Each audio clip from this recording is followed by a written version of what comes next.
أشهد أن لا إله إلا الله وحده لا شريك له وأشهد أن محمدا عبده ورسوله أما بعد فأعوذ بالله من الشيطان الرجيم بسم الله الرحمن الرحيم ما كان محمد أبا أحد من رجالكم ولكن رسول الله وخاتم النبيين وكان الله بكل شيء عليما۔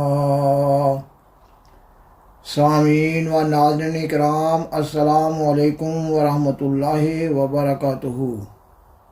گزشتہ 3 پروگرامز کی طرح اس پروگرام کا آغاز بھی قرآن مجید کی سورۃ الاحزاب کی آیت 41 کی تلاوت سے کیا جا رہا ہے۔ خاکسار نے اپنے گزشتہ پروگرامز میں بیان کیا کہ آئندہ کے چند ایک پروگرامز میں عقیدہ ختم نبوت کی اصل حقیقت واضح کی جا رہی ہوگی اور جماعت احمدیہ پر اس عقیدہ کی نسبت سے پڑھنے والے تمام اعتراضات کا مرحلہ وار جائزہ لیا جا رہا ہوگا۔ آج کا پروگرام عقیدہ ختم نبوت کی اصل حقیقت کے مضمون پر قسط نمبر 4 کے طور پر پیش کیا جا رہا ہے۔ اس پروگرام میں سیدنا حضرت محمد رسول اللہ خاتم الانبیاء صلی اللہ علیہ وسلم کی حدیث مبارکہ لا نبی بعدی، یہ کہ میرے بعد کوئی نبی نہیں، کو زیر بحث لایا جا رہا ہے۔ اس حدیث کا صحیح معنی اور مفہوم اور تشریح بھی قرآن مجید کی سورۃ الاحزاب کی آیت 41 کے تحت سیدنا حضرت محمد صلی اللہ علیہ وسلم کے مقام مدح کو ملحوظ خاطر رکھتے ہوئے بیان کی جا رہی ہوگی۔ اس حدیث مبارکہ کے تینوں عربی الفاظ یعنی لا اور نبیہ اور بعدی کو بطور خاص سمجھنے کی ضرورت ہے۔ پاکستان کے احمدیت مخالف علماء اس حدیث مبارکہ کا اردو میں ترجمہ کرتے ہیں کہ آپ صلی اللہ علیہ وسلم کے بعد کسی قسم کا کوئی نبی نہیں، یا اپنی کسی لوکل زبان میں اس حدیث مبارکہ کا ترجمہ کرتے ہیں،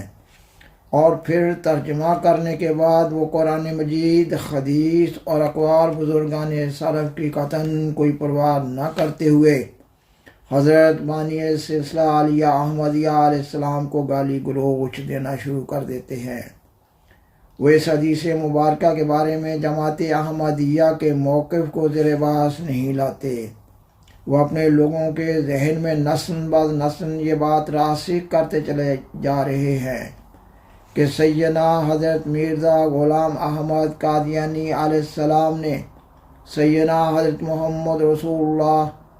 خاتم الانبیاء صلی اللہ علیہ وسلم کے بعد نبوت کا جھوٹا دعویٰ کر دیا ہے۔ گویا آپ علیہ السلام نے ختم نبوت کی مہر کو توڑ دیا ہے، ختم نبوت پر ڈاکہ ڈال دیا ہے، اور وہ علماء محافظ ختم نبوت ہیں، اور پھر وہ علماء اپنے لوگوں کو حوروں اور جنت کی طمع دلاتے ہوئے احمدیوں کے خلاف ہر قسم کی ایذا رسانیوں کے لیے، حتیٰ کہ قتل و غارت کے لیے اشتعال دلا رہے ہوتے ہیں، کیونکہ ان علماء کا مقصد ہی فتنہ و فساد برپا کرنا ہے۔ اس لیے ان کو سچائی کی تلاش نہ ہے، مگر جماعت احمدیہ ایک الہی جماعت ہے، اور جماعت احمدیہ پر اللہ تعالیٰ کی طرف سے یہ فریضہ عائد کیا گیا ہے کہ وہ نسل بعد نسل صداقت کو بیان کرتی چلی جائے۔ سامعین و ناظرین کرام، اس حدیث مبارکہ کو زیر بحث لانے سے قبل ضروری معلوم ہوتا ہے کہ یہ بتایا جائے کہ قرآن مجید کی روح سے انبیاء علیہ السلام کی 3 قسمیں ہیں۔ صاحب شریعت نبی، یعنی وہ نبی جو شریعت لائے، جیسا کہ حضرت موسیٰ علیہ السلام اور سیدنا حضرت محمد رسول اللہ خاتم الانبیاء صلی اللہ علیہ وسلم۔ دوسرے وہ نبی جو شریعت نہیں لائے اور وہ اپنے سے پہلی شریعت کی پیروی کرنے والے تھے، مثلاً حضرت یوسف علیہ السلام، حضرت سلیمان علیہ السلام، حضرت زکریا علیہ السلام اور حضرت یحییٰ علیہ السلام۔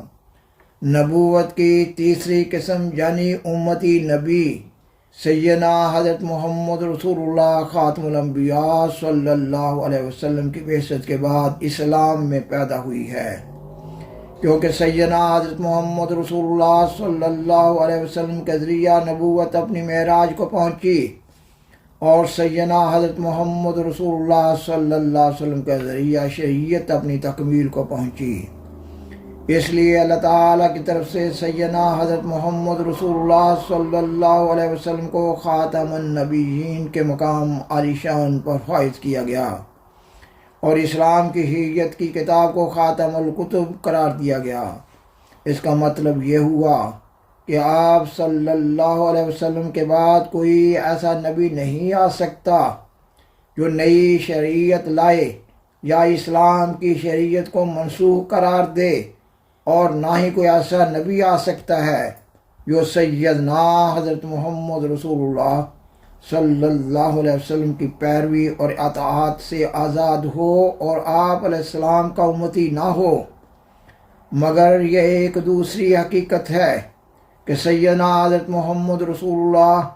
صلی اللہ علیہ وسلم کے خاتم الانبیاء ہونے کا اور قرآن مجید کے خاتم الکتب ہونے کا ہرگز یہ مطلب نہ ہے کہ لوگوں میں بگاڑ بھی پیدا نہ ہوگا۔ قرآن مجید اور حدیث میں لوگوں کے بگڑ جانے کی خبر دی گئی ہے،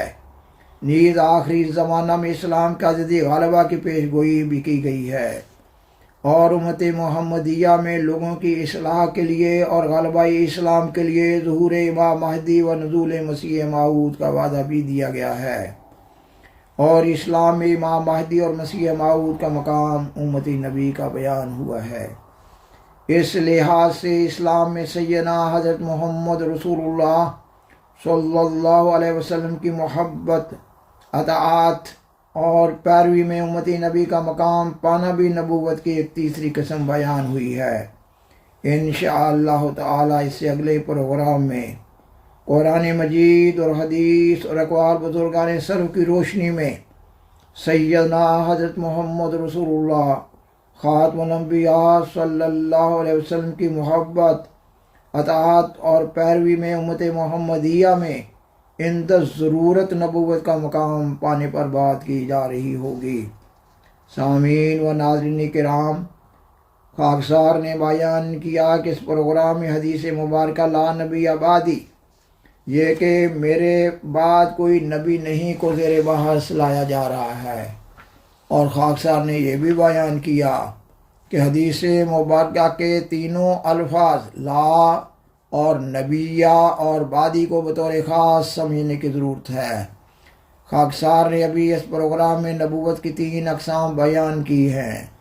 آئندہ کے پروگرامز میں مناسب موقع اور محل پر امت محمدیہ میں امتی نبی کے مقام پانے پر مزید بات کی جا رہی ہوگی۔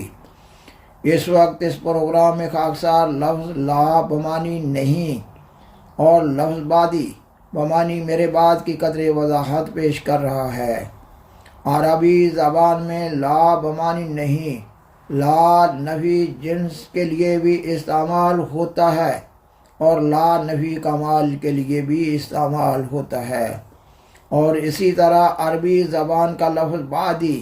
بمانی میرے بعد بھی تشریح طلب ہے۔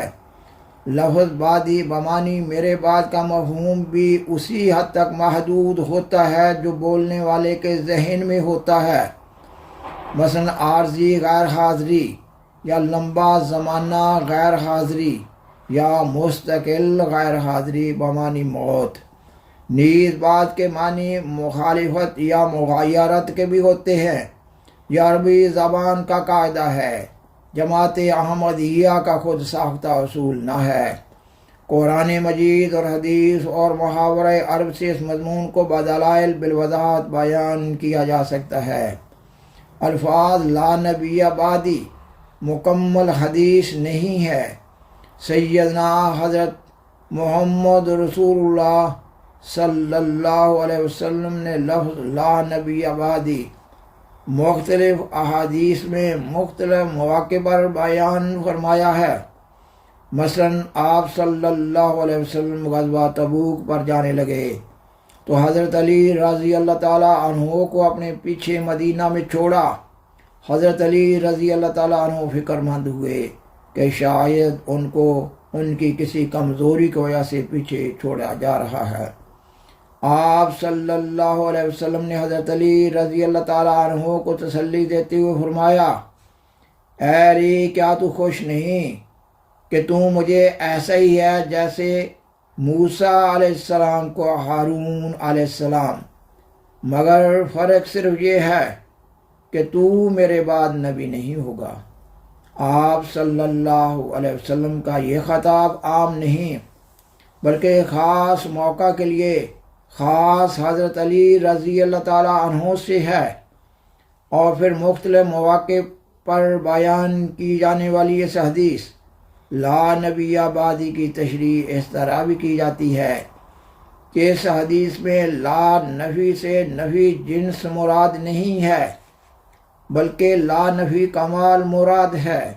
یعنی مطلق نبوت کی نفی نہیں ہے بلکہ شریعت والی نبوت کی نفی ہے۔ اس مقام پر لا نفی کمال کی ایک مثال پیش کی جا رہی ہے۔ حدیث کی کتاب صحیح بخاری کتاب الایمان میں حضرت ابو ہریرہ رضی اللہ تعالیٰ عنہ سے روایت ہے کہ حضرت صلی اللہ علیہ وسلم نے فرمایا، اذا حلق کسریٰ فلا کسریٰ بعدہ واذا حلق کیسر فلا کیسر بعدہ، یہ کہ جب یہ کسریٰ فوت ہو جائے گا تو اس کے بعد کوئی کسریٰ نہ ہوگا، اور جب یہ کیسر فوت ہو جائے گا تو اس کے بعد کوئی کیسر نہ ہوگا۔ کسریٰ شاہ ایران کا لقب اور کیسر شاہ روم کا لقب تھا۔ حضرت صلی اللہ علیہ وسلم کے اس بیان کے بعد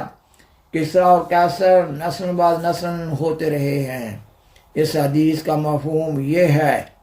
کہ حضرت صلی اللہ علیہ وسلم کے زمانہ میں ہونے والے کسریٰ اور کیسر کی شان جیسا کسریٰ اور کیسر بعد میں نہ ہوگا۔ اسی طرح حدیث لا نبی بعدی سے ایک مخصوص نبوت یعنی شریعت والے نبی کی نفی مراد ہے، نہ کہ امتی نبی کی نفی مراد ہے، اور یہی بزرگان سلف کا مذہب ہے کہ اب کوئی ایسا نبی نہیں آ سکتا جو سیدنا حضرت محمد صلی اللہ علیہ وسلم کی امت میں سے نہ ہو، اور نہ کوئی ایسا نبی آ سکتا ہے جو شریعت محمدیہ کو منسوخ کر دے۔ اگر اس حدیث کا یہی مطلب ہے کہ سیدنا حضرت محمد صلی اللہ علیہ وسلم کے بعد کسی قسم کا بھی کوئی نبی نہیں، یعنی امتی نبی بھی نہیں، تو پھر حضرت مسیح عیسیٰ بن مریم علیہ السلام کی امت محمدیہ کا موعود مسیح ہونے کی بھی قطعاً کوئی گنجائش موجود نہیں ہے۔ حدیث میں پیش گوئی نزول مسیحی میں مسیحی عیسیٰ بن مریم علیہ السلام کے الفاظ بطور استعارہ استعمال کرنے میں ایک حکمت یہ بھی ہے کہ امت محمدیہ میں امتی نبی کے تصور کو قائم کیا جائے اور اس تصور کو زندہ رکھا جائے۔ سامعین و ناظرین کرام، یہ مضمون ابھی جاری ہے۔ بالآخر درخواست ہے کہ برائے مہربانی اس پروگرام کو لائک کریں، دوسروں سے شیئر کریں، اور از راہ کرم اس چینل کو سبسکرائب کریں۔ جزاکم اللہ تعالی احسن الجزا، وآخر دعوانا ان الحمد للہ رب العالمین، والسلام علیکم ورحمۃ اللہ وبرکاتہ۔ شکریہ۔